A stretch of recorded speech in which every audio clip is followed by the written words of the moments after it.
Muy bien, nuestra práctica de hoy día es una aplicación de las proteínas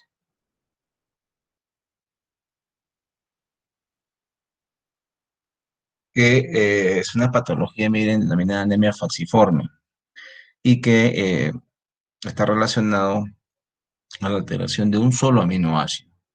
Muchas de las enfermedades que están relacionadas a alteraciones de proteínas, muchas veces falta totalmente la proteína y no está presente. Y ustedes pueden ya ver la severidad que va a tener la enfermedad. En algunos otros casos, podrían faltar en la proteína algunos aminoácidos. Y como en este caso entonces, aparentemente más libre, solo hay un cambio, o sea, no falta el aminoácido, está presente un aminoácido que ha sido cambiado por otro. Y va a determinar pues esta enfermedad que se llama anemia falciforme. Como en todos los tipos de anemia, cuando se denomina así, hay una deficiencia, una disminución en general de los glóbulos rojos y obviamente también de la hemoglobina. Entonces, veamos cuáles son nuestras competencias que debemos saber el día de hoy. Número uno, describir los componentes y estructura de las proteínas. Cuando estamos hablando de componentes de las proteínas, ya saben ustedes que se refieren a los aminoácidos. Número dos, analiza la alteración de las proteínas a propósito de un caso de problema de anemia falciforme. Lo que ustedes vamos a discutir el día de hoy. Pues tenemos un casito de un paciente de 26 años, sexo masculino, raza negra, con antecedentes de 10 hospitalizaciones anteriores por crisis vaso-oclusivas. Estas hospitalizaciones fueron en su mayoría en la infancia y temprana adolescencia. En los últimos 8 años estuvo bien de salud, excepto algunos episodios moderados de dolor en la espalda y otras regiones del cuerpo, que calmaban con la administración de analgésicos. 5 días antes de su hospitalización, se presentó al servicio de emergencia del hospital, quejándose de dolor muy intenso en ambos flancos y en la espalda. Al examen clínico se le encontró febril y fue tratado con analgésicos, viendo alguna mejoría. Los exámenes de laboratorio mostraron hemoglobina 1,2, bilirrubina total 50 micromoles por litro, hematocrito 26% y leucocitos 18.000 por microlitro. Con esto, el paciente fue enviado a casa con la indicación de oximorfina, un derivado de la morfina para el dolor.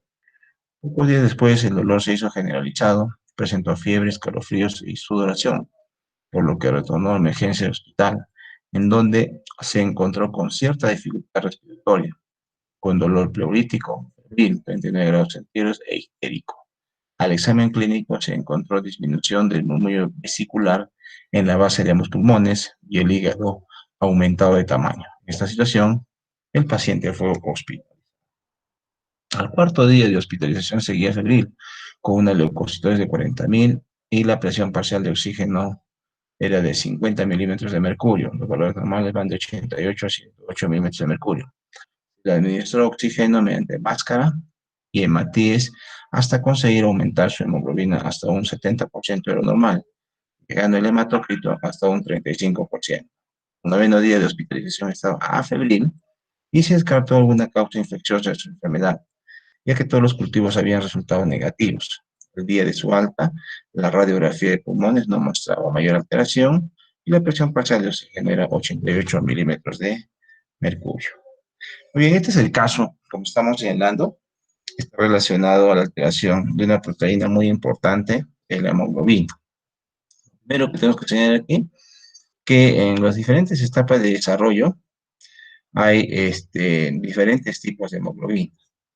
Como podemos aquí ver en la diapositiva, podemos notar que ya en esta etapa adulta, ¿no? Más o menos cuando hemos cumplido de 1 o 2 meses, no es adulto, son niños, pero ya tenemos el alto porcentaje de este tipo de hemoglobina que se llama A1, que va a corresponder más o menos a un 97,5% de las hemoglobinas que hay, ¿no? Y que están conformados por 2 cadenas alfa y 2 cadenas beta. A ver, otro tipo de hemoglobina que es la 2%. En el estado fetal, el mayor porcentaje, que se llama la hemoglobina fetal, 2 alfa y 2 gamma, y también hay otros tipos de hemoglobina durante el desarrollo embrionario, al menos en el primer trimestre, que son la Grover 1, Grover 2 y la TORS, que están también relacionados a enfermedades bastante raras. Entonces, nuestro caso está referido a la hemoglobina A1 del adulto. Y para recordar entonces, ya sabemos que la hemoglobina es una de las principales proteínas que está presente en el glóbulo rojo y cuya función, como estamos viendo en el esquema, es transportar el oxígeno. Cada molécula de hemoglobina está conformado por 4 subunidades, 2 denominadas alfa y 2 beta. Cada subunidad alfa consta de 141 aminoácidos y cada subunidad beta está conformado por 146 aminoácidos. Entonces, esta es la estructura que tiene la hemoglobina. No revisamos aquí en detalle porque se llama hemoglobina porque tiene el grupo hemo. Justamente en el grupo hemo es donde se va a enlazar el oxígeno. Cada unidad que tiene la hemoglobina va a transportar una molécula de oxígeno. Total, entonces, por cada molécula de hemoglobina se va a transportar 1, 2, 3, 4 moléculas de oxígeno. Entonces, lo más importante aquí que tenemos que recordar que la función de la hemoglobina es el transporte de oxígeno desde los pulmones hasta la muy importante, como vamos a ver la siguiente semana en el capítulo de situaciones biológicas, por qué va a ser importante el oxígeno para formar energía en forma de ATP. Entonces, todo esto va a estar relacionado. Si la hemoglobina no puede transportar el oxígeno, habrá menor cantidad de energía o simplemente no habrá energía y eso podría estar relacionado a un desenlace fatal, es decir, a la muerte. Entonces, la hemoglobina cumple una función muy importante en el transporte de oxígeno. Dentro de las alteraciones que existen de estas hemoglobinas, la hemoglobina A1 del adulto, como hemos señalado, hay bastantes tipos, como pueden ver, algunas relacionadas a la alteración de la cadena beta, como pueden ver aquí. Entonces, la cadena beta, que es la de nuestro caso, y en algunos casos también está alterada la cadena alfa, dependiendo. En nuestro casito está alterado la cadena beta y es un tipo de hemoglobina denominada hemoglobina S, donde vamos a ver que hay un cambio en, en el aminoácido número 6. El aminoácido número 6 normal es el glutámico y ha sido cambiado por el aminoácido valina.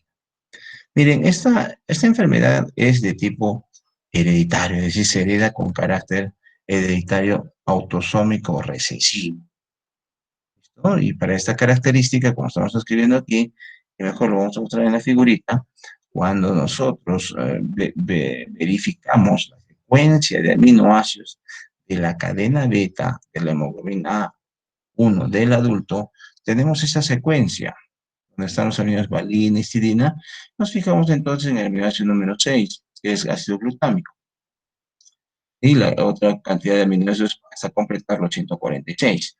Pero en la hemoglobina denominada S mutada, cambiada, pues vemos que los 5 primeros aminoácidos son similares o son iguales. Y la diferencia está en el aminoácido número 6, que ha sido cambiado por valina. Es decir, normal es el ácido glutámico, número 6, y el anormal o mutado, denominado hemoglobina S, es valina. Hay un solo cambio. Hay un cambio de un solo aminoácido en la posición 6 de la cadena beta de la hemoglobina. ¿Estamos bien? Entonces, y uno dice, ¿de dónde ha venido ese cambio, esa mutación? Miren, esto viene en del genoma, del genotipo, donde entonces,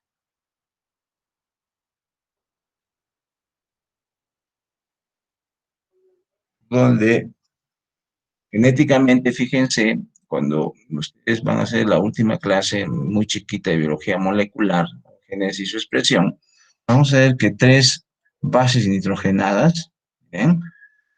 Cuando se va a sintetizar o se va a convertir en una proteína, cada 3 bases significan un aminoácido.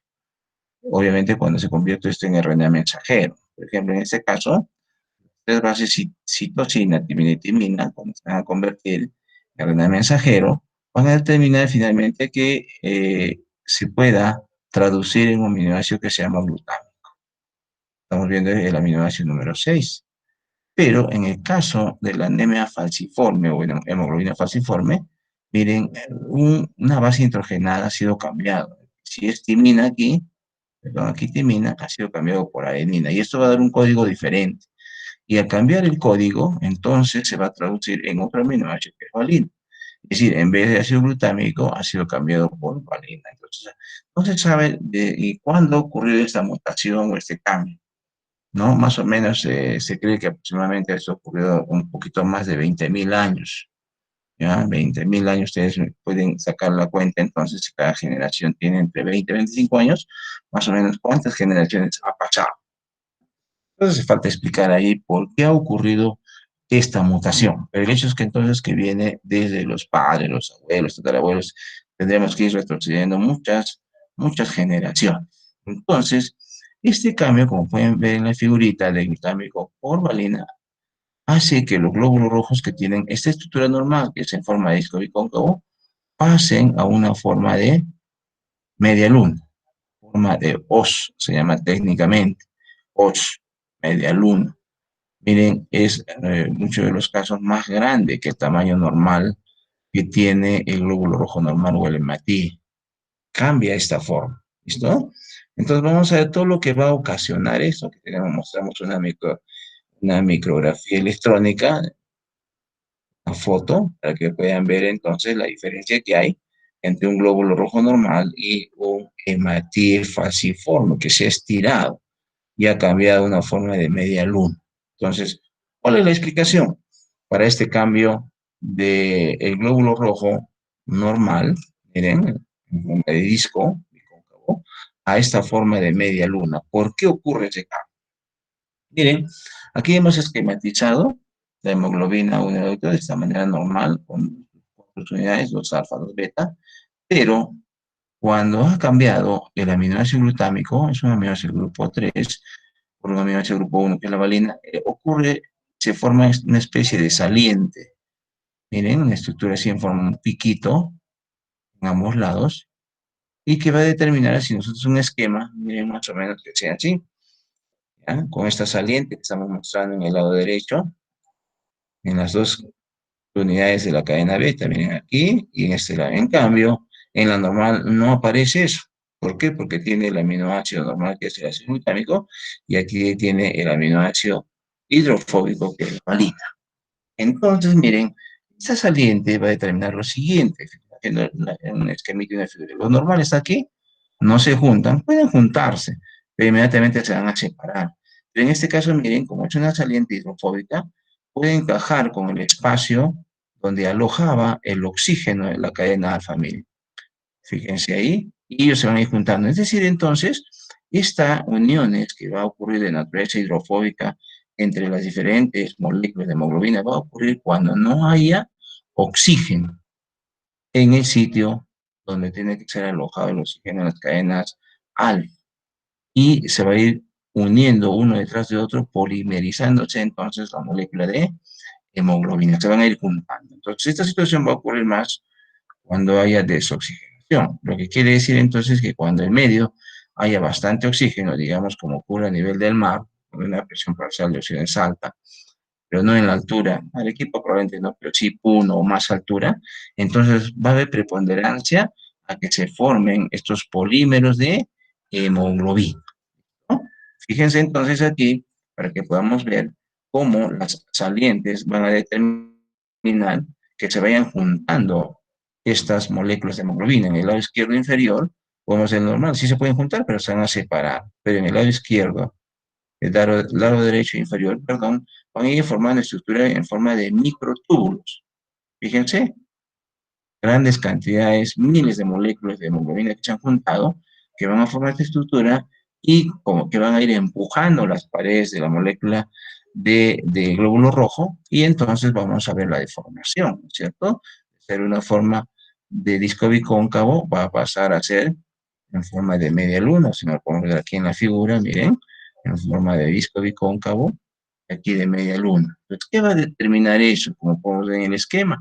Eso va a determinar entonces de que los glóbulos rojos anormales, falciformes, en forma de otra media luna, puedan, cuando van a llegar a los vasos más pequeños, que son los capilares, vayan obstruyendo el paso, ¿no? Vaya ocluyendo, entonces por eso va a ocurrir una vasooclusión. En cambio, los normales pueden ir pasando, ¿no? Poco a poco. Y en el lado de izquierdo podemos verificar pues, cómo se van a ir amontonando los hematíes falciformes y van a evitar entonces el paso tanto de ellos como también de los normales. De tal manera que esos lugares donde no va a haber flujo de glóbulos rojos que están atrapando oxígeno, va a ocurrir la vasooclusión como señal y por lo tanto lugares donde no va a haber oxigenación, por lo tanto necrosis celular o muerte, isquemia, como podemos ver, ¿listo? Entonces, esa es la explicación por qué entonces ocurre la vasooclusión, ¿listo? Muy bien. A ver, vamos entonces ahora a responder nuestro cuestionario. Interrogantes. Para entonces, una tabla y escribe los 20 aminoácidos que forman parte de las proteínas, indicando su nomenclatura con 3 y una sola letra. A ver, ¿quién quiere participar?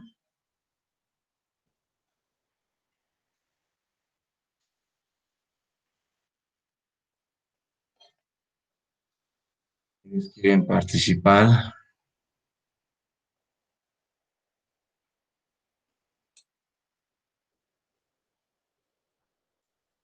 ¿Nadie?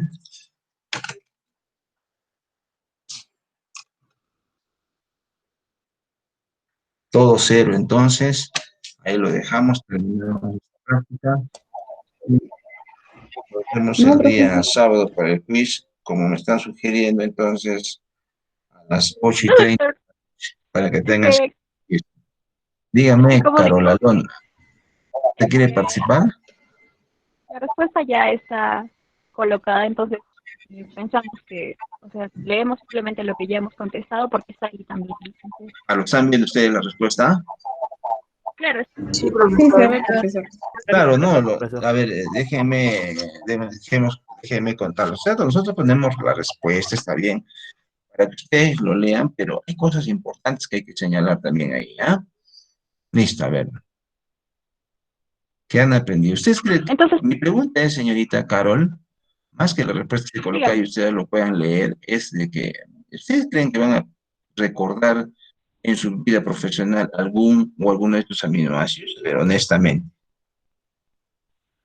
Yo creo que la arginina y la histidina, ya que son solo dos y solo son en niños, probablemente que sí. sí, probablemente, no está Ujú. segura. No sé. Bueno, yo sí me lo sé, los 10, los, solo los esenciales, los otros no. Ahorita se lo sabe, ya mi pregunta es, ¿cree que se va a acordar siempre? Creo que no. O No, ¿no es sea, cierto? igual, No, ¿no es cierto? Hay que ser sinceros, pero por eso lo estamos diciendo. Tenemos que sincerarnos, señorita. creo que no. O sea, con el paso del tiempo vamos olvidando y adquiriendo otros conocimientos. Ya, porque yo tengo una hermana que es enfermera y le hemos preguntado un día qué necesitaba y me dijo de que, bueno, desgraciadamente en la práctica de la enfermera pues no les exigen y ahora que ha habido el coronavirus que necesitan saber recién. O sea, sí han necesitado, siempre se han necesitado, sino que nunca le han dado importancia pues, a la bioquímica.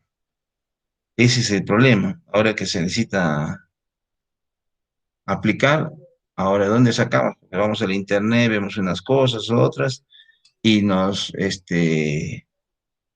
sabemos cómo utilizar eso ahora. Ese es el gran problema, ¿ya? Bueno, felizmente estas clases son remotas, esperemos que el video lo guarden ustedes, van a estar siempre de repente colgados en YouTube y pueden enlazarse, ¿ya? A ver, vamos a dar la importancia. Como usted me está diciendo, y todos se quedan calladitos porque la respuesta. A ver, dígame entonces, en la segunda pregunta está planteado, ¿qué son los aminoácidos esenciales y cuáles son? ¿Qué quiere decir eso? Profesor, los aminoácidos esenciales son aminoácidos que el propio cuerpo no lo puede producir, por eso tenemos que obtenerlos a través de alimentos o nutrientes. ¿Ya? ¿Alguien más? Sí, profesor, concuerdo con mi compañera de que son aquellos aminoácidos esenciales que no son sintetizados por el cuerpo, por el organismo, y entonces por eso se necesita ingerir.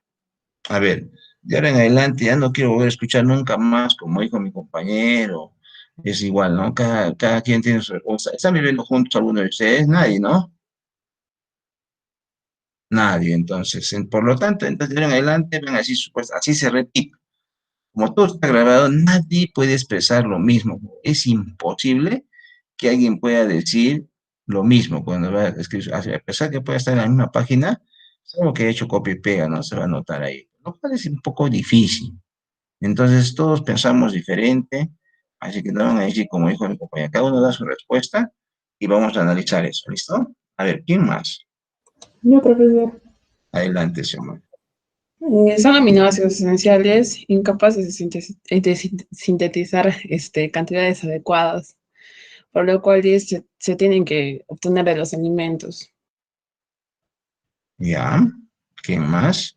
Yo, profesor, son Adelante, adelante. aminoácidos, son aminoácidos que el propio organismo no puede fabricar, por lo que tenemos que adquirirlos a base de animales, o especialmente en las carnes.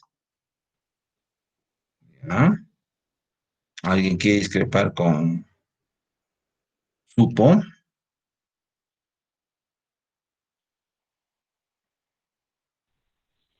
Profesor, mi respuesta es, bueno, que los aminoácidos esenciales son aquellos que el propio organismo no puede sintetizar por sí mismo. Y esto implica que la única fuente de estos aminoácidos en estos organismos es la ingesta directa a través de la dieta.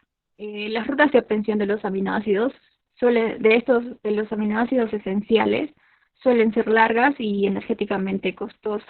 Y algunos de los alimentos que tienen bastante cantidad de aminoácidos esenciales son la carne, huevos, lácteos y algunos vegetales como la soya y la quinoa. Muy bien, lo que quiere decir entonces que podemos reemplazar de rato en rato la carne por la soya. O de repente podemos reemplazar de manera total, ¿no es cierto? ¿O no? Profesor, cuando uno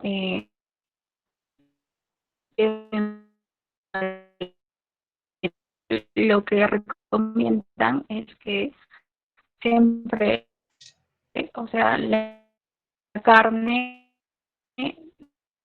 la podemos variar, ¿no? O sea, proteínas, otro día puedes consumir varias cosas, ¿no? O sea, pero que tenga un contenido nutricional alto. Ah, ya, o sea, no podríamos reemplazar entonces alguna vez un mes, digamos, pura soya y luego al otro mes puedo alternar con las carnes. Así no se podría hacer entonces, ¿no? Estaríamos mal. ¿Estaríamos desnutridos o no? ¿Qué dice usted? ¿O qué opinan los demás?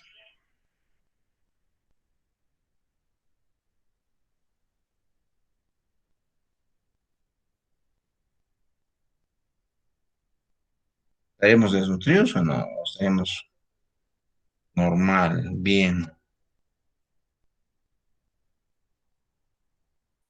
Bueno, profesor, yo creo que en ciertos alimentos hay una alta proporción, ¿no? De estos de proteínas, entonces yo creo que no se podría sustituir, sino balancear, sino tener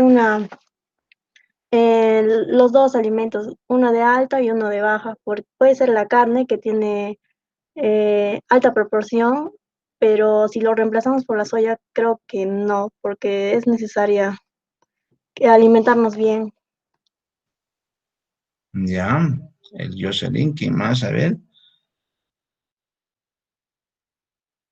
Profesor, Yo considero que es necesario que sea una alimentación variada. Por ejemplo, si es que hablamos de las personas que son veganas, que se alimentan únicamente de vegetales o de sustitutos como el tofu, digamos, ellos siempre, o ellos cuando llegan a enfermarse, siempre les dan algún suplemento alimenticio porque no tienen todas las proteínas o los suplementos energéticos con la alimentación que ellos están llevando. A ver, ya. Elizabeth nos ha dicho, ¿no? Elizabeth Torrico. ¿Quién más, por favor? ¿Qué opinan? Kevin. Sí, bueno, este tema se me hace muy interesante y sobre ello tengo, digamos, algunas dudas, pero si solo comemos como, por ejemplo, vegetales y todo ello, o sea, siendo una persona ya sea vegana y todo ello, yo creo, o sea, de que se podría probablemente vivir bien, podría, pero tendría que buscar una forma de suplementar lo que es el B12, si no me equivoco, que es principalmente de los animales, sería que ellos no comen. Entonces, para que, digamos, haya como un equilibrio, tendrían que buscar alguna forma de reemplazar esto, ya sea con, digamos, alimentos fortalecidos o de forma directa, con complementos. Bueno, hasta donde yo siento o creo. Muy bien. Ya vamos a ver que bioquímica no se trata de creencias. Por eso, como ustedes llevan el curso de bioquímica para explicarlo en su carrera profesional, entonces no hay creencias acá, ¿ya? Tiene que ser algo seguro. Y para eso ustedes han hecho la clase de teórica, ¿ya? ¿Cuántos aminoácidos esenciales hay en el ser humano? ¿Cuántos son los aminoácidos esenciales? Joseph o Carol. Son 10. 10. Siempre ha sido 10, siempre será 10 desde la época desde la fecundación, nacimiento, adultez, ancianidad, ¿o no? Bueno, en el adulto mayor solo son 8, ya que la aspirina y la arginina dejan de producirse o se producen en poca cantidad. ¿En dónde no se produce en poca cantidad? Profesor, una pequeña corrección a lo que dijo mi compañera. No es Carol en el, Redonda. Dígame, no Carol. es,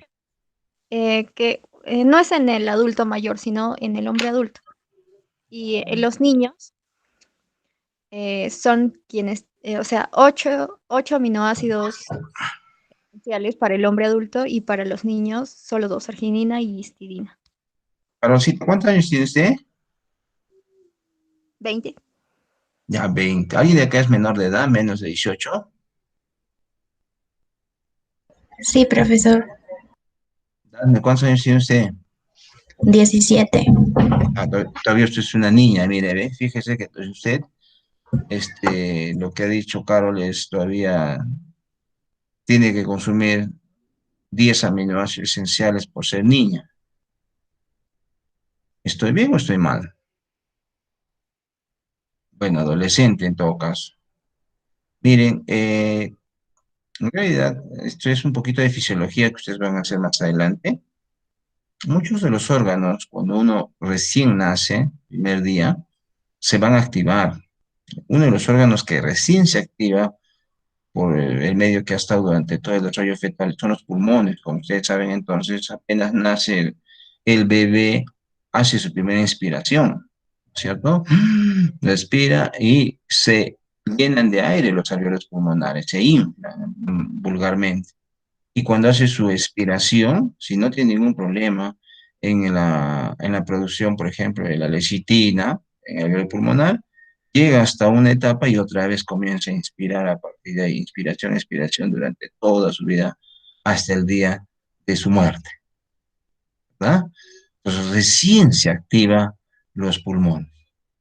Muchos de los órganos todavía faltan desarrollar en general, pero digamos por las funciones que realiza el bebé no puede caminar, ¿no es cierto? Entonces los músculos pues, se van a ir desarrollando poco a poco, ¿no? Por eso empieza luego a gatear, a querer levantarse, etcétera. Pero un órgano que ya tiene que empezar a funcionar, así como los pulmones en forma bruta, rápido, es el hígado. El hígado del bebé nace poco desarrollado, ¿por qué? Porque solamente estaba ceñido a la alimentación de la mamá, ¿cierto? A través del cordón umbilical, nutrientes que le iba pasando prácticamente ya metabolizados, o sea, el hígado del bebé en el desarrollo fetal no está trabajando, digamos, con un trabajo bioquímico, con muchas reacciones de transformación, porque la mamá le pasa a través del cordón umbilical prácticamente ya todo metabolizado. Pero cuando el bebé nace, se presenta a su primera alimentación, que es el calor, bueno, la leche materna en forma general. Y entonces tiene que ir realizando ya todos los procesos, porque el feto no realiza digestión, ¿verdad?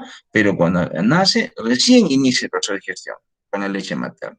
Tiene que digerir esa leche, todo un proceso ahí bioquímico completo, y luego la absorción. ¿Y a dónde va a llegar primerito el alimento? Cuando ya empieza el bebé a consumir su alimento.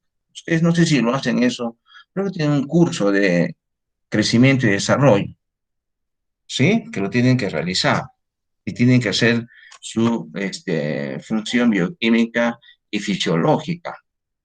Pues tenemos que ir recordando eso. Yo no sé si lo hacen ustedes, pero obvian mucho de los temas que son muy importantes que a veces no llegan, no terminan de conocer, no sabemos por qué. Sobre todo en esta etapa de la digestión. Digestión, absorción, miren, los pequeños capilares que están rodeando el intestino se van a juntar en una gran vena. ¿Cómo se llama esa vena? ¿Alguien recuerda cómo se llama esa vena?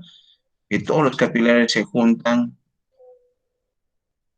en vénulas y luego esa vena grande y va a terminar en un órgano importante. ¿Cuál es, Randall? La vena porta, ¿verdad? La vena porta. ¿A dónde va la vena porta? Al hígado. Y entonces, mira, llega el primer alimento al hígado, recién el hígado empieza a trabajar con lo que ha digerido y ha absorbido el recién nacido. Y tiene que metabolizar todo ese alimento.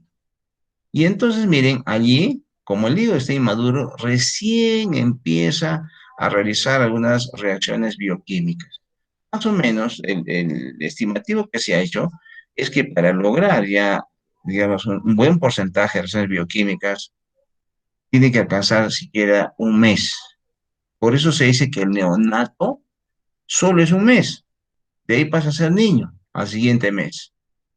¿Sí? Y entonces, cuando hablamos de aminoácidos esenciales, no es en el niño, es en el neonato. Y el neonato solo está catalogado como el primer mes, no niño. ¿Estamos bien? Entonces, como ese hígado es inmaduro, de recién nacido, hasta cumplir los 28 días, entonces ahí decimos que son 10 los aminoácidos esenciales.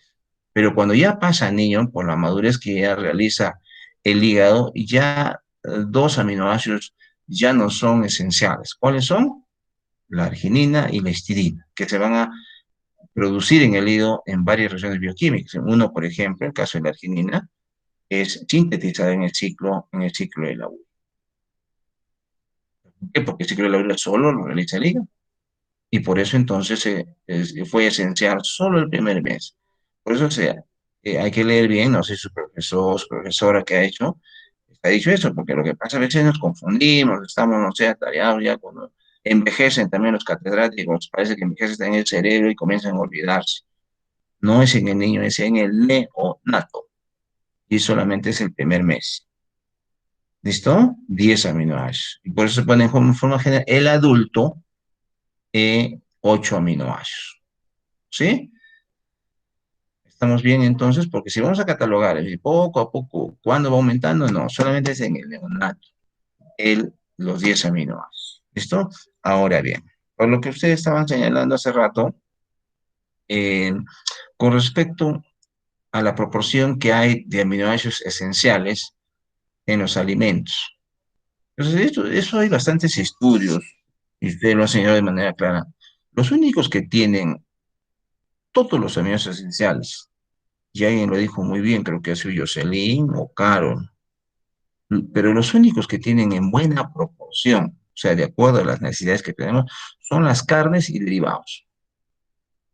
O sea, ¿qué quiere decir? Que de acuerdo a las cantidades que nosotros vamos a consumir de alimento balanceado todos los días, Entonces, las carnes y derivados tienen esa suficiente cantidad de aminoácidos esenciales. Porque si nosotros comparamos con la proteína que hay en las menestras, ¿no? Que entre frijoles, soya, haba, lentejas, y mucho menos en los cereales, arroz, quinoa, cañigua, kiwiche, etcétera, etcétera. Entonces, si nosotros nos alimentamos a base solo de eso, de mentas y cereales, vamos a tener una depresión, una disminución en proporción de aminoácidos esenciales. Así tienen todos, ¿no? Como la quinoa, la kiwicha, la cañigua y las menestras. Tienen todos, pero no tienen en la proporción que nosotros necesitamos de acuerdo a la cantidad de alimento que debemos de consumir por día. No sé si me están entendiendo eso. Porque nosotros tenemos una cantidad de consumo, jóvenes, adultos, más adultos, tercera edad, y los niños, de una cantidad, ¿verdad? O sea, si yo necesito, por ejemplo, en el día, 100 gramos de proteína, vamos a ver que no vamos a comer carne, ni derivado, ni leche, huevos. Está en la quinoa. Entonces, si yo necesito en peso seco esos 100 gramos, entonces, más o menos, consumiendo la quinoa, yo debo consumir unos 250 gramos. Puedo conseguir, probablemente. Pero en esos 100 gramos de proteína no están en buena proporción estos aminoácidos esenciales. Solamente habría la quinta o la décima parte. O sea, lo que quiere decir, haciendo números, más o menos nosotros tenemos que consumir unos 3 a 5 kilos de quinoa para tener la proporción que necesito de estos aminoácidos esenciales. Pero hay unos que tienen mucho menos, que son el triptófano y la lisina. O sea, por ellos tenemos que comer mayor cantidad de quinoa, cañigua o kiwiche o frijoles. Entonces no podemos hacer eso, porque nadie va a comer pues 3 5 kilos de quinoa. Las cosas están con 50 gramos que a veces te venden a ustedes en la quinoa con manzana o cuando hacen eso, entonces es imposible, ¿verdad? Entonces, ¿qué tenemos que hacer? Entonces, muchos de ustedes lo dijeron, tenemos que complementar. Por eso en nutrición se habla de grupos de complementación, alimentos que tienen que ser complementados para tener todos esos aminoácidos esenciales. Entonces, por eso en la clasificación nutricional que se hace, no ahora, sino hace muchísimos años, no 10 años, es entonces, de acuerdo a la cantidad y proporción de aminoácidos esenciales, se habla de alimentos de alto valor biológico, desde el punto de vista proteico. Estamos hablando solo de proteínas. Pues, ¿quiénes son esos alimentos de alto valor proteico? Solamente las carnes y derivados. Son alimentos de alto valor proteico desde este punto de vista nutricional, ¿ya? De alto valor proteico ah, por la presencia de todos los aminoácidos esenciales y sobre todo que tienen buena proporción. Entonces, por eso, las clasificaciones que hacen en nutrición, entonces a las menestras y los cereales se coloca en los alimentos de bajo valor biológico desde el punto de vista proteico. Y no estamos diciendo que no tengan los alimentos, los tienen, pero no lo tienen en la buena proporción. ¿Estamos bien? Entonces, por eso, cuando vamos a consumir, por ejemplo, una menestra, frijol, que es tan delicioso, y algunos lo consumen solo con arroz y a veces su tocino, entonces estaremos consumiendo un alimento de bajo valor proteico. ¿Qué tenemos que hacer?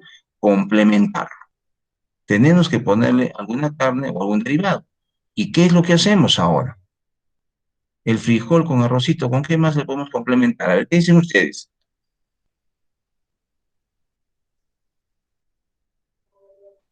Huevo frito puede ser. Ya, muy bien. ¿Con qué más? Con carne de res también. Ya, ¿qué más? Carne de cerdo. Ya, miren, sí, ahí está. Miren, Pollo. en vez de pollo, claro que sí, miren. ¿Qué más? A ver, algo más. Wendy Karin, que ahora se ha hecho bastante común. Pescado. También, ¿ves? Claro que sí. ¿No es cierto? Un pescado frito o un Falta. pescado... ¿Ah? ¿Elian? Falta. palta, palta, dicho. No, es que, Es que en México o sea, los platos así, bueno, especialmente el frijol se servía con palta. ya, Y bueno, que no, no conozco México, pero no sé, de repente, pero si fuera solo arroz y frijol y palta, seguiría siendo de bajo valor biológico porque lo que son diciendo es que tiene que ser complementado, digamos, si va a ser el desayuno, va a ser el almuerzo, entonces tiene que ser complementado con proteína, si no, estaríamos en ese momento no teniendo la cantidad suficiente de aminoácidos esenciales, ¿no? Miren, igual, miren, cuando se habla de nutrición, en el caso de los cereales, uno muy conocido es el maíz, de diferentes presentaciones, con forma de choclo, maíz tostado, lo que ustedes quieran. Pero el maíz, si ustedes lo consumen solito, le falta triptófano. No tiene, por ejemplo. El maíz cero triptófano. Entonces, ¿cómo podemos lograr que el maíz en cualquier presentación pueda tener ese triptófano? ¿Con qué lo podemos complementar? A ver qué dicen.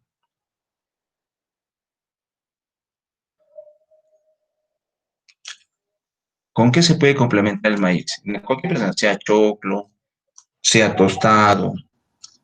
¿Con qué se puede Con complementar? verduras, Con con Con queso. verduras. Queso. ¿Queso? Wendy, Zafiro. ¿Con qué ha dicho? Queso. Choclo con queso. Claro, miren, cuando se inician los cursos de nutrición, un buen nutricionista, de verdad, cuando habla de complementación, así cuando está hablando de nutrición, cuando habla de proteínas, habla de este complemento, el choclo con queso. Es, digamos, un complemento ideal. Lo que no tiene el maíz, o sea, el choclo, se complementa con el queso. Un almuerzo de choclo con queso, si usted lo que necesita en buena cantidad con el queso, es suficiente, miren, como almuerzo. Cuando, digamos, no hemos tenido la oportunidad de hacer o de cocinar, digamos, en el día. Queremos hacer algo rápido. Bueno, no vamos a hacer todos los días eso, ¿no? Pero, digamos, en una situación muy rápida de que no hemos podido hacer nada, un buen plato, así, plato estoy diciendo, es choclo con queso. Un buen complemento para tener proteína, para tener la proteína que usted necesita. Si necesita vitaminas minerales, le pone una ensaladita ahí, probablemente con palta, no sé, ya tendría todo eso complementado. Entonces nosotros lo que tenemos que hacer es complementar de algunos alimentos que les faltan los aminoácidos esenciales en proporción, no que estén o no presentes. Por eso entonces solo carnes y derivados son alimentos de alto valor biológico porque tienen todos los aminoácidos esenciales en buena proporción. Y los menestros y cereales les falta entonces en proporción o en cantidad. Entonces por eso tienen que ser siempre complementados por las cantidades que uno necesita. ¿Listo? Por lo que necesita. ¿Bien? Entonces, por eso entonces, como a las menestras y a los cereales les falta o tienen baja proporción de lisina y triptófano, por eso son estos dos más esenciales de los esenciales, la lisina y el triptófano. ¿Estamos bien? Esperemos que se puedan acordar de eso, ¿ya? Algunos creo que tienen claro. Otra cosa más, señoritas y señores, por eso veía si ustedes se van a acordar, ¿no? Espero que se puedan acordar. Nosotros necesitamos para cierto tipo de paciente, un grupo poblacional, que está en la unidad de cuidados intensivos. Como ustedes saben, hay muchos pacientes que en esta época de pandemia han pasado la unidad de cuidados intensivos, están entubados. ¿Cómo creen que es su alimentación de ellos? A ver, ¿tienen idea futuros enfermeros? Ahora que estamos en esto de aminoácidos, necesita, el doctor Aquino dice que necesita, pero ellos no están comiendo, muchos pacientes están una semana, otros están 15 días, algunos, como no hay muchos infectados, ¿no? Pero sí la misma cantidad de pacientes en la unidad de cuidados intensivos. Lo que quiere decir que hay gente que está un mes, mes y medio. Y entonces, ¿cómo están haciendo esos pacientes para sobrevivir? Aparte, obviamente, de las alteraciones que tienen pulmonares por el propio coronavirus, pero necesitamos una buena alimentación para mantener eso. ¿Y cómo se está haciendo? ¿Cómo se está haciendo eso? Una sonda Mediante nasogástrica.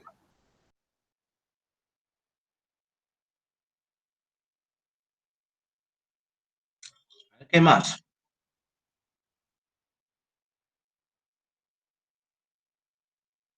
Profesor, porque les están administrando suero. ¿Ya? Claro que sí. Mira, la administración que está haciendo de alimentación a estos pacientes es vía vena, vía parenteral. Pero no se puede hacer la administración de proteínas enteras. No van a pensar que están administrando por ahí, digamos, caseína, que se obtiene de la leche, o un otro tipo de proteína, como la ovoalbúmina o simplemente albúmina, que se obtiene de huevo vía vena, porque si no había una reacción alérgica, y más que todo, que como es un proceso infeccioso terrible, lo matamos rápido al paciente. ¿Cierto? Tiene que ser entonces la administración de moléculas, ya unidades, es decir, aminoácidos. No puede administrarse, y eso cuesta mucha plata, mucho dinero. ¿Ya? Entonces, ¿qué aminoácidos creen que está administrando en mayor proporción? Ustedes lo han hecho en teoría, por favor, espero que lo puedan recordar. Tenemos primero los aminoácidos ramificados. ¿Quiénes son los aminoácidos ramificados? ¿Alguien recuerda eso? Espero que lo puedan recordar alguna vez, por favor, señoritos y señoritas, ¿ya? Los aminoácidos ramificados son valina, leucina y isoleucina. Esos tiene que haber en mayor proporción, porque lo que viene para la administración parenteral, lo que son nutrientes para pacientes que están en cuidados intensivos, vienen en conjunto, no van a pensar que solo viene aminoácidos, viene con vitaminas, viene con minerales, etcétera, etcétera. ¿Ya? Pero estos aminoácidos vienen en mayor proporción. ¿Quiénes primero? Los aminoácidos ramificados. ¿Quiénes son? Valina, leucina y isoleucina. O sea, todos los aminoácidos, pero estos en mayor proporción. ¿Ya? Valina, leucina y isoleucina. ¿Para qué se utiliza en mayor cantidad? Para incrementar la construcción muscular. Recuerden ustedes que estos pacientes no están caminando, ni siquiera están moviendo. Vulgarmente decimos están planchados, están en coma. Se induce a coma para la mejor manipulación que realice el personal de salud. Entonces, si ellos no están caminando, no están entonces alimentándose vía oral, vía enteral, entonces tiene que ser mediante ese mecanismo, y hay que administrar mayor cantidad de estos aminoácidos para que no se degrade su proteína. Y otros que ayudan a mantener la masa muscular son la glutamina y la arginina. Glutamina, proporción 10:1. 10 de glutamina y 1 de arginina. Mucho más que el resto de los aminoácidos, por favor. Por eso entonces ustedes revisan, la glutamina no es un aminoácido esencial en la relación que tiene. Por esta situación que se necesita para el mantenimiento de la masa muscular, que le denomina aminoácido semiesencial, igual a la arginina. Entonces, espero que se puedan acordar, y eso que se utiliza hace muchísimos años, también se utiliza, miren, para las personas que hacen culturismo, fitness, y ustedes ven que eso se vende en potes, en frascos. Ustedes ven un frasco que dice BCAA. Esas son siglas en inglés de los aminoácidos ramificados. Y también vienen frasquitos donde también les venden ahora para esta gente que hace culturismo, fisiculturismo, levanta pesas, la glutamina y la arginina aparte. Miren cómo lo están aplicando ellos. Y por eso desarrollan masa muscular. Uno para la construcción y el otro para el mantenimiento. Ellos están vivos también, pero incrementan más. Pero esto tiene mejor aplicación para nosotros desde el punto de vista médico, desde el punto de vista clínico. Espero que se puedan acordar de eso, que tiene mucha aplicación, chicos, por favor. ¿Listo? Entonces, ¿cuáles son los aminoácidos más esenciales? Dentro de los esenciales, triptófano y glicina. ¿Cuáles son estos aminoácidos que utilizan para la construcción muscular? Dígalo, por favor. Leucina, Leucina.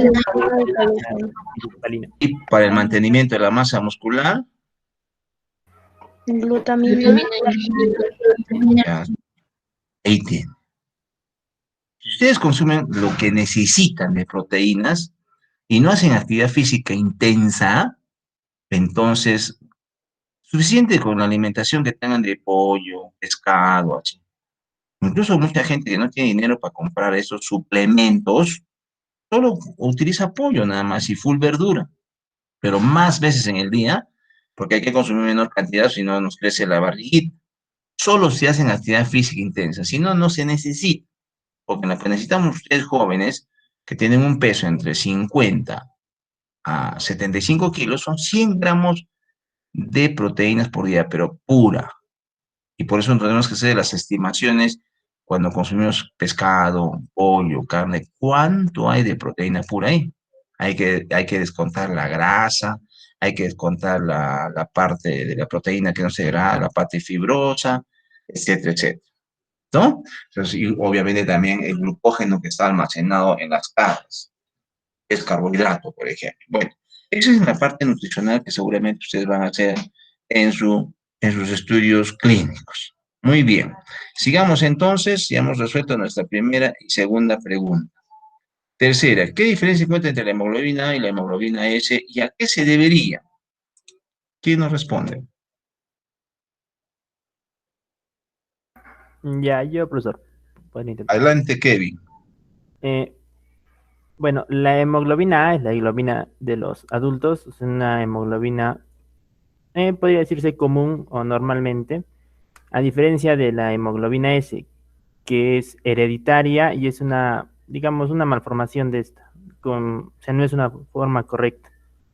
Y esto es lo que puede llegar a causar enfermedades, la anemia, digamos, que se obstruyan pequeños vasos sanguíneos y que se reciba menos oxígeno. Yo, Profesor. Adelante, Carol. Luego, David. Ya. La hemoglobina A, normalmente los glóbulos rojos son células redondeadas, suaves y muy flexibles. Y en la hemoglobina S, cuando hay esta hemoglobina falciforme, los glóbulos pueden tener una forma alargada, fina y también son muy rígidos. La hemoglobina A tiene altas concentraciones en los glóbulos rojos. Y la hemoglobina S solo está presente en esas personas que heredaron la enfermedad, ya que es una enfermedad autosómica recesiva. La hemoglobina A transporta oxígeno hacia los tejidos y la hemoglobina S lleva una menor cantidad de oxígeno. La hemoglobina A circula libremente sin dificultades por los vasos sanguíneos, mientras que la hemoglobina S queda fácilmente atrapada en vasos sanguíneos, quedando atrapados en el vaso y son destruidos. La hemoglobina A tiene una vida media de 120 días, mientras que la S es disminuida de 10 a 20 días nada más. También la hemoglobina A tiene menor punto isoeléctrico y la hemoglobina S tiene un mayor punto isoeléctrico. Ya. Profesor, bueno, David. en la hemoglobina S, en la posición 6, está el aminoácido la valina y en la hemoglobina A está el ácido glutámico. Bueno, esto creo que se debe a la mutación que hubo en sus bases nitrogenadas, en la base nitrogenada de la hemoglobina S. ¿Alguien más, por favor?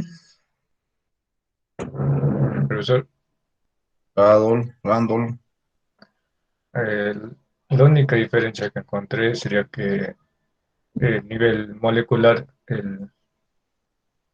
¿cómo se dice?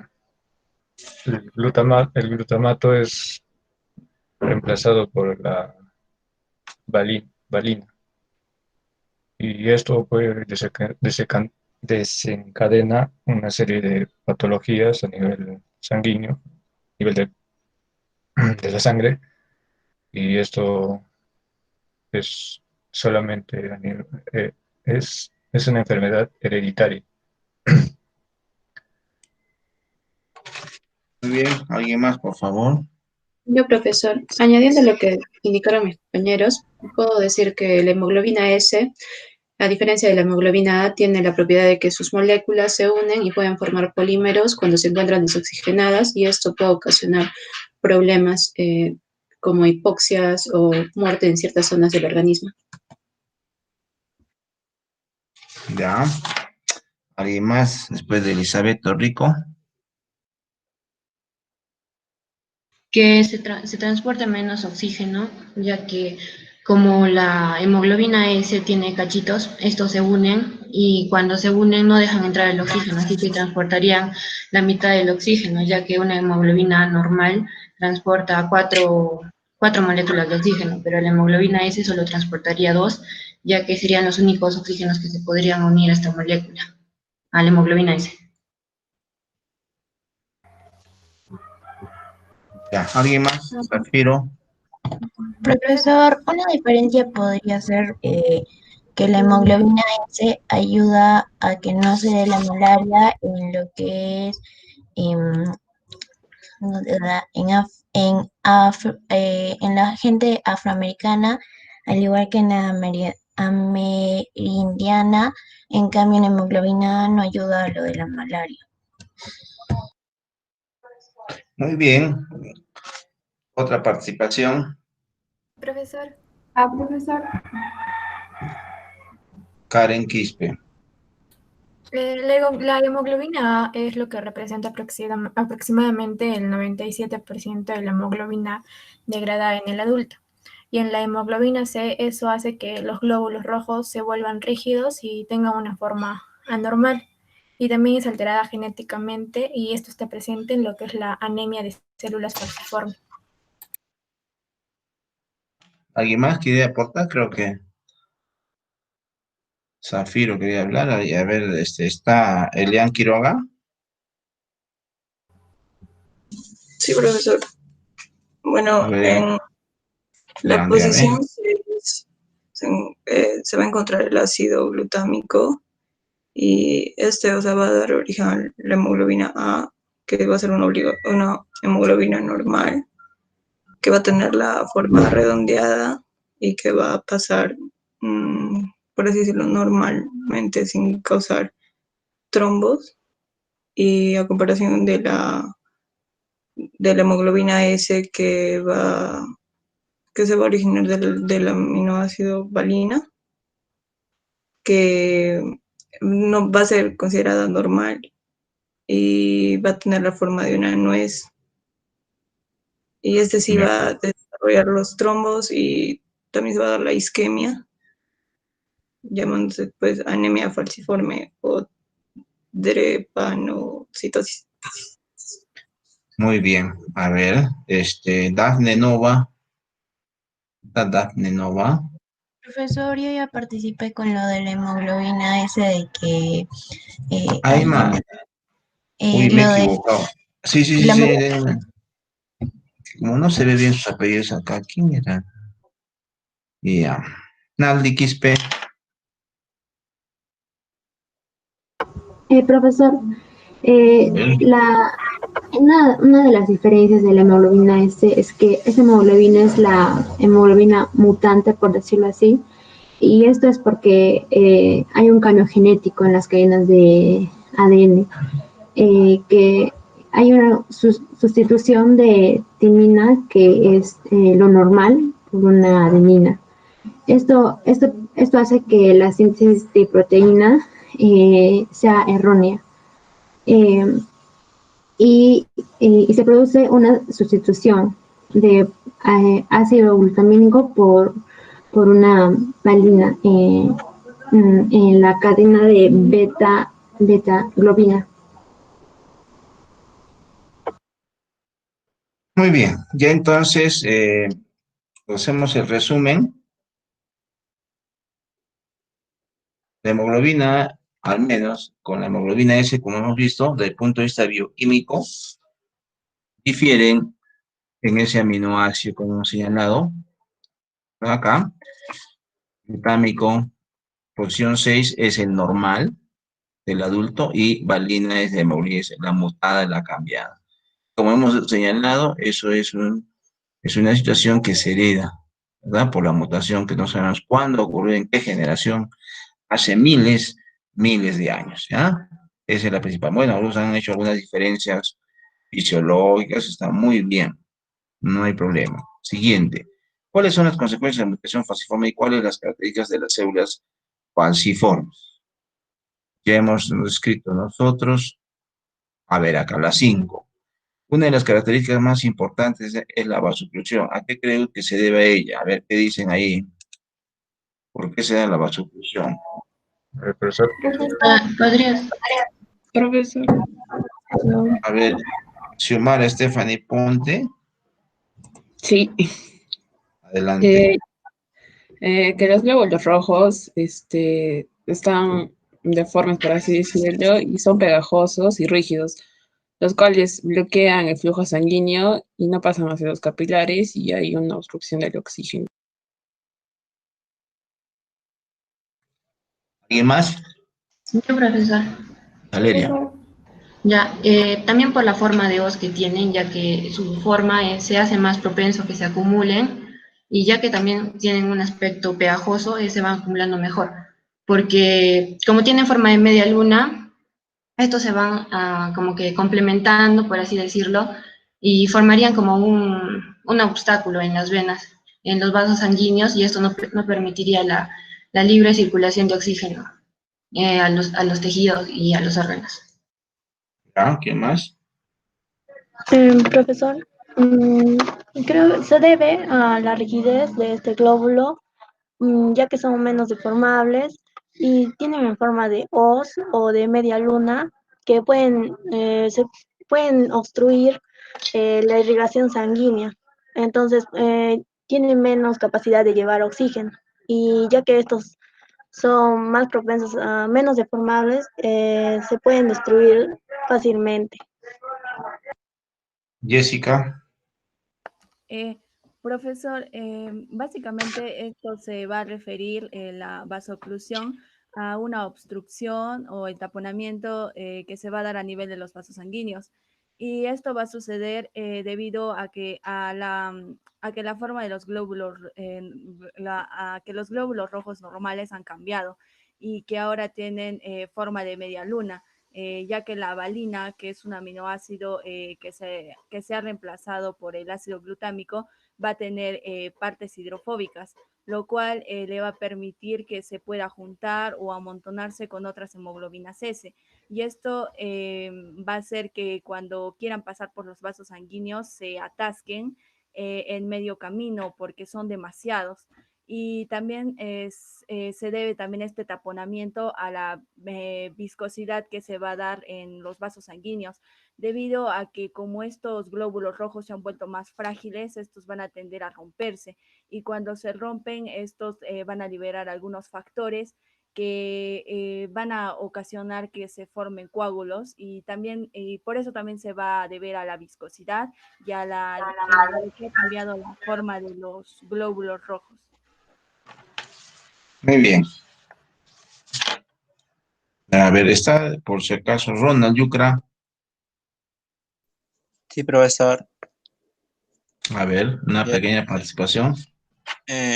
Bueno, como estas células falciformes se caracterizan por ser rígidas y pegajosas y también por su forma alargada, se quedan atascadas en los vasos sanguíneos, sobre todo en los de menor tamaño.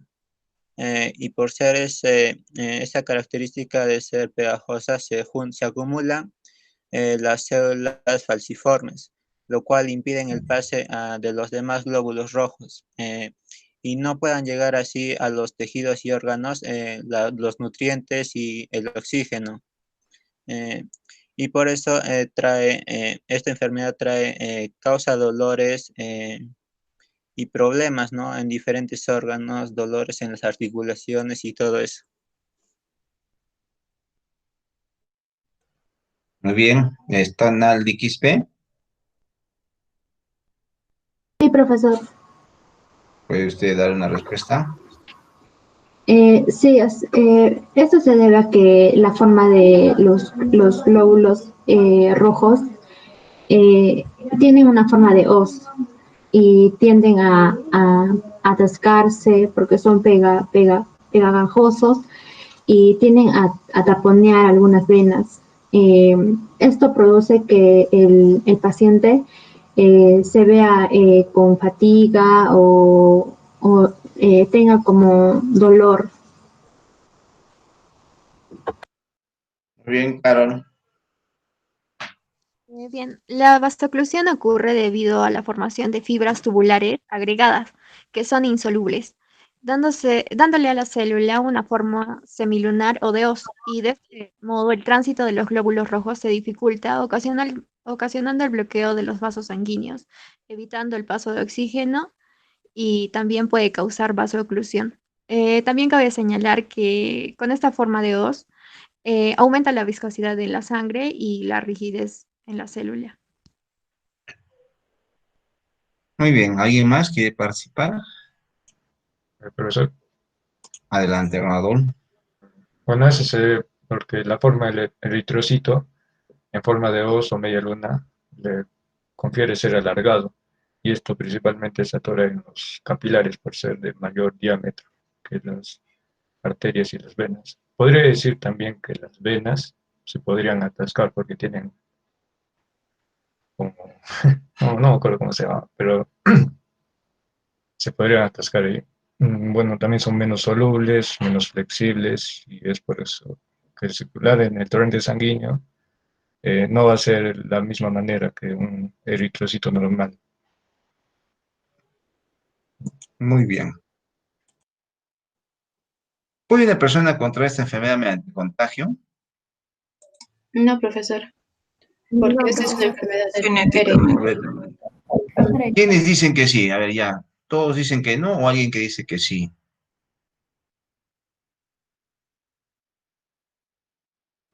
¿Todos dicen que no? Radol dice que sí, sí, por contagio. No, sino que lo estaba pensando y por transfusión sanguínea, o sea, sería adquirido, pero sería diariamente y podría darse. Contagio, coronavirus, adquirir el VIH mediante líquidos biológicos, ¿verdad? Relaciones sexuales, sangre. ¿Sí más o menos sería parecido eso? No, o sea, sería como un tratamiento, pero ¿quién se, quién se quedaría con la sangre falciforme de anemia Ah, ya. falciforme? Alguien no hace bien el análisis, de pronto le dice, vamos a donar sangre, y es un paciente con anemia falciforme y le pasa la sangre y se convierte. Entonces, No, o sea, sería que le pasen la sangre, pero sería una sangre que le pasen día tras día, tras día, tras día.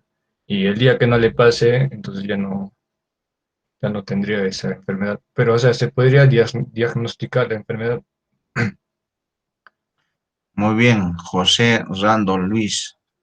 Randall Luis José Terán Tello, ¿no? A ver, alguien más entonces. Para todos, claro, si no es una enfermedad adquirida, no se contagia, es de tipo hereditario.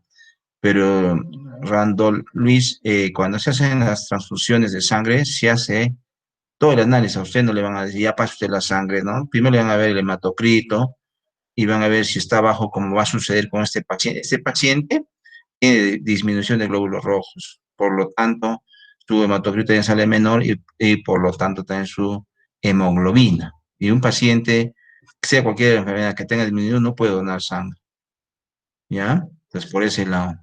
Es imposible que este paciente pueda donar sangre por la disminución que va a tener de glóbulos rojos. Y ellos además saben que pacientes que tienen anemia no pueden donar, y sobre todo en esta condición, ¿no? El médico le dice a usted, por si acaso, ni se le ocurra donar sangre, ni se le ocurra a usted desangrarse, porque está usted a las justas con glóbulos rojos, imagínese una hemorragia, lo matan, ay, pues el paciente tiene que cuidar, nada de donar sangre, ¿no? Muy bien, la siguiente, eh, ¿qué problemas de salud de esa enfermería produce la anemia falciforme? A ver, ¿qué dicen? Eh, bueno, el aumento de la temperatura, también que la presión parcial del aire, o sea, no se encuentra bien, la saturación de oxígeno disminuye, eh, podríamos tomarle el pulso y la presión arterial y bueno, en nuestro análisis, ¿no? Cuando hacemos la anamnesis, preguntarle si tiene dificultad para respirar o dolor en zonas corporales. Profesor, Xiomara, luego Dafne. A ver, primero Xiomara, luego Dafne, ¿ya? Adelante. Podrían ocasionarse infecciones, dolor intenso, a veces sin causa, por ejemplo, en el abdomen, en los huesos, en el pecho, en las articulaciones. Y tal vez también podría producirse un ACV que por la falta de oxígeno y hipertensión pulmonar también. Muy bien, Dafne. profesor, sería tomarle la temperatura. También podríamos explicarle al paciente cómo también se puede cuidar. También sería administrarle medicamentos, vigilar su peso corporal, sus cuidados de piel. También sería la transfusión de la sangre si es que es necesario y vigilar la ingesta de alimentos o líquidos. ¿Alguien más, por favor? Profesor, Debería ser. Profesor, A ver, Karen Lice, luego David, luego Ana Patricia. al ver a nuestro paciente podríamos presentar lo que es una hinchazón en las manos y en los pies. Y esto también implicaría lo que son los síntomas de anemia. También podríamos ver que presenta una fatiga o cansancio extremo. Y con el tiempo, la anemia de las células falciformes, esto puede provocar lo que sería unas complicaciones, ya sea como infecciones, retraso en el crecimiento y hasta episodios de dolor. Muy bien. Sería hacer de una hipoxia, ya que no llega el suficiente oxígeno a los diferentes tejidos, y el dolor en las partes del cuerpo, en las articulaciones, en el abdomen y otras partes. Ana Patricia. profesor, podría provocar retraso en el crecimiento y en la pubertad y también problemas de visión al obstruirse los vasos sanguíneos que van hacia los ojos o dañar la retina también. ¿Ya? ¿Y no? Elizabeth creo que también quería participar.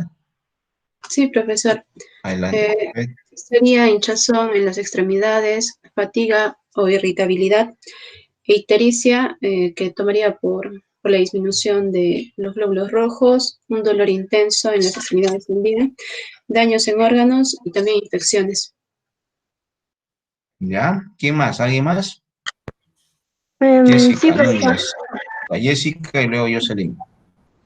Profesor, los problemas que se producen es la ictericia debido a las altas cantidades de bilirrubina, daños en el cerebro, ceguera, ya que en la parte del ojo hay algunas venitas pequeñas que se pueden tapar.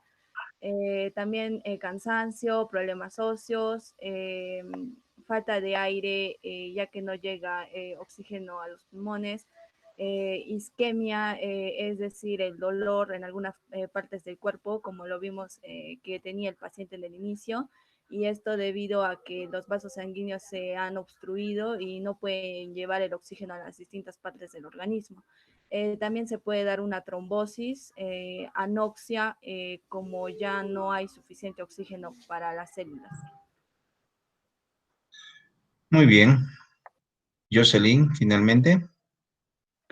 Sí, en general creo que manifiesta dolores en total en el cuerpo, como en el pecho, dolores en el pecho, en el abdomen, en las articulaciones y en los huesos. También hinchazón de manos y pies, porque ya que bloquean el flujo de sanguíneo, porque están más lejos para llegar al oxígeno.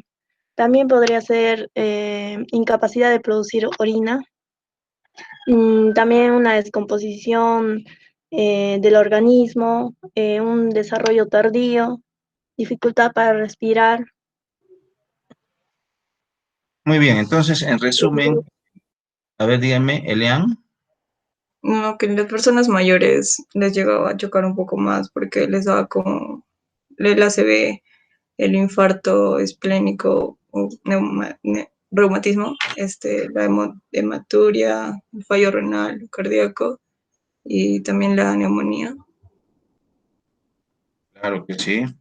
Muy bien, en general, miren, ustedes están tomando conciencia que estos pacientes o cualquier paciente que se enferma va a tener muchas dificultades, sobre todo para poder cumplir con sus funciones, ¿no?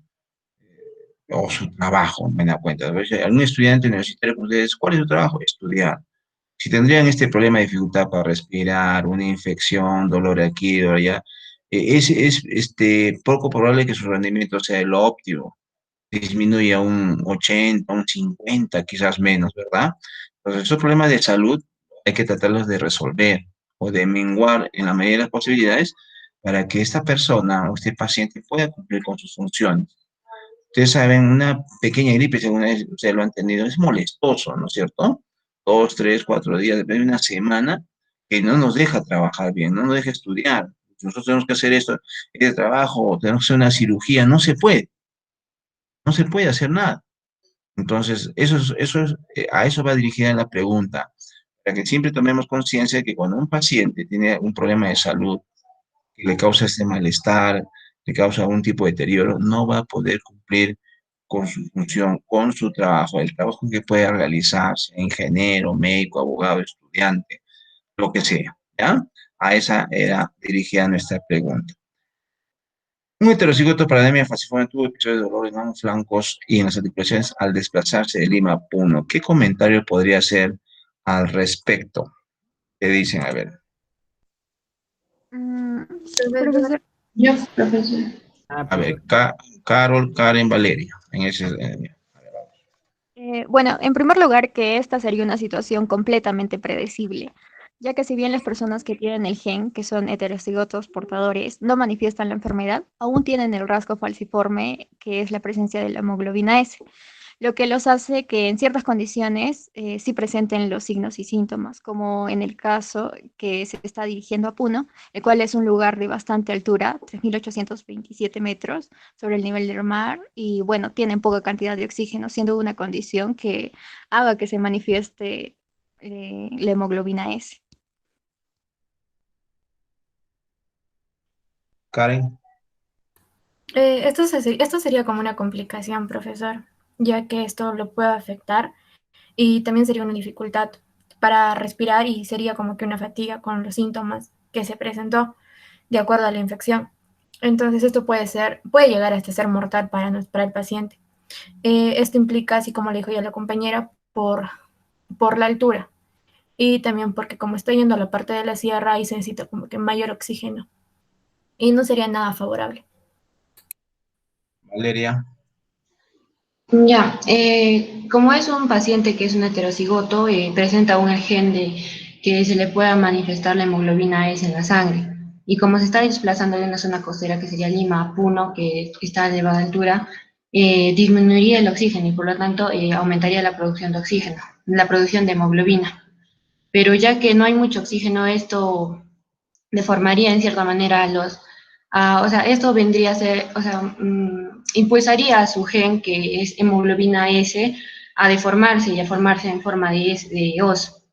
Y como se forma esta forma de os, también ocurriría la vasoclusión, provocando así los dolores que siente el paciente, ya que se taponarían los vasos sanguíneos. ¿Alguien más? Profesor. Andol. Entre más altura sea, es necesario más eritrocitos porque es más difícil captar el oxígeno, ya que la presión aumenta en la costa y en la sierra hay menor presión. Por ende, entonces la anemia falciforme puede llegar, una persona con anemia falciforme puede llegar a contraer gran dolor muscular. También puede sufrir de soroche por la falta de oxígeno, o también se puede decir mal de montaña, ya que no accede tan fácil el oxígeno en su cuerpo. Hasta se puede desmayar también, por decirlo así. ¿Alguien más? Bueno, si nosotros somos personas normales, que tenemos todo supuestamente completo, que no tenemos ningún tipo de alteración, y cuando hemos ido a la sierra nos ha ocurrido eso, como dijo Randall, el famoso soroche o mal de altura. Imagínense un paciente, ¿no? Con deficiencia de glóbulos rojos, donde está alterado la hemoglobina. Como dijo alguien por ahí, una señorita dijo, podría ser fatal, sí. Además, aún si estamos yendo desde Lima, que es 0 metros a nivel del mar, ahí está la presión atmosférica 760 milímetros de mercurio. Venimos a Arequipa, 560. Vamos a Puno, 460 milímetros de mercurio. Va disminuyendo la presión. Y justamente la presión es la que determina la disponibilidad de oxígeno. La concentración de oxígeno a cualquier altura es la misma. 0,2 o 0,20 en proporción o 20%. Si nosotros multiplicamos la presión atmosférica por esta proporción, vamos a ver entonces que a mayor altura, menor disponibilidad de oxígeno. Esa es la diferencia. Porque la concentración de oxígeno es igual.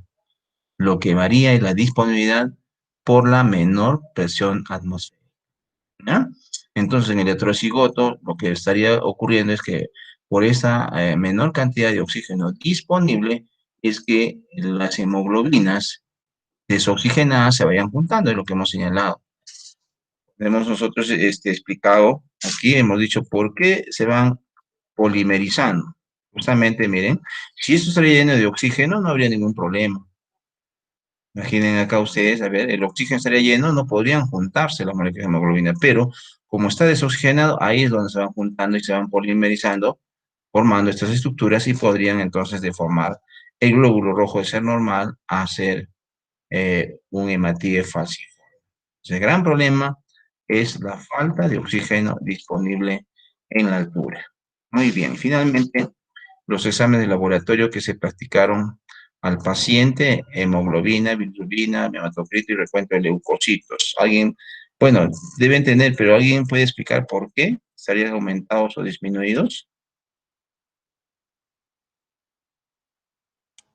Profesor, Randall. la vida media de un eritrocito es de 120 días y del, del eritrocito falciforme se ve disminuido. Por eso no vive los 120 días, puede vivir 90 o 60. Y es por ¿Ya? eso que el cuerpo no lo reconoce y entonces no fabrica lo necesario. ¿Ya? ¿Quién más? Yo, profesor. Claro, Elizabeth. Ya. Con respecto a la hemoglobina, vemos que está disminuida. Esto, como dijo mi compañero Randall, es por el tiempo de vida de los glóbulos rojos, que en este caso se ve disminuido de 10 a 20 días. En el caso de la bilirrubina sérica, se ve aumentada. Esto debido también al corto tiempo de los glóbulos rojos y debido a la muerte de estos glóbulos rojos se da un aumento de la bilirrubina. El hematocrito se encuentra disminuido por el aumento de la destrucción de hematíes y con respecto a los leucocitos están aumentados por los niveles bajos de oxígeno, se estarían incrementando las infecciones. Carol. La hemoglobina se encontraría disminuida debido a que las células comienzan a alterarse por la presencia de la hemoglobina E, las cuales provocan vasoclusión y a la larga quedan atrapadas en el vaso donde son destruidas.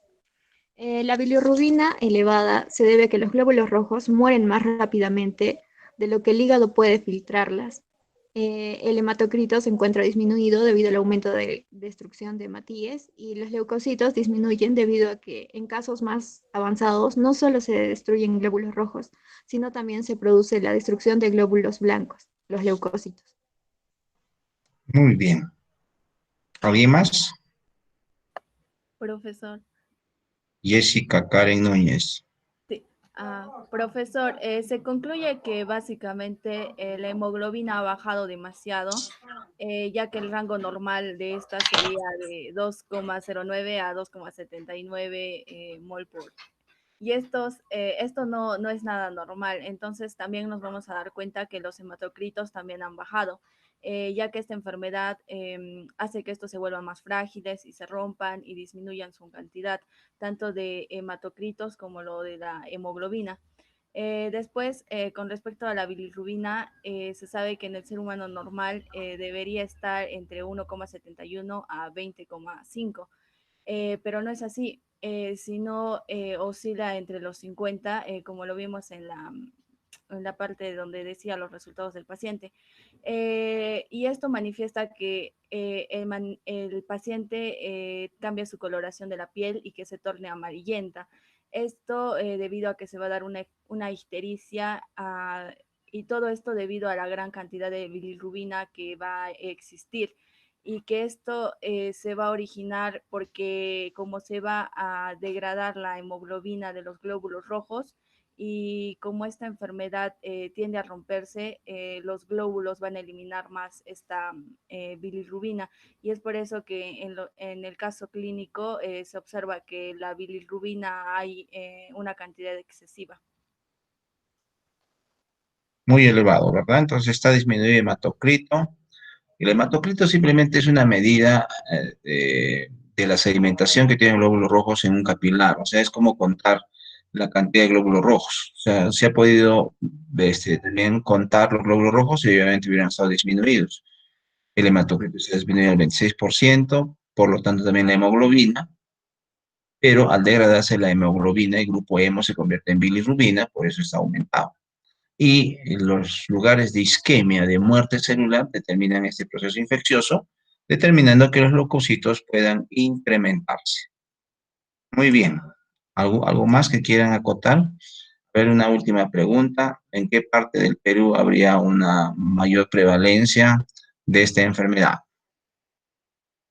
Podría ser en la costa del Perú, o sea, donde hay personas en Chincha, porque ahí creo que hay más personas que tienen raza negra o algo así, porque esta enfermedad es mucho más frecuente en las personas que tienen ese color de piel. Ya. ¿Alguien más? Profesor, yo concuerdo con que sea en la costa porque el médico diagnostica y recomienda que esta persona viva ahí en la costa. Claro que sí. Es en Chincha, ¿no es cierto? Donde están más aglomerados personas morenas, digamos. Muy bien, entonces,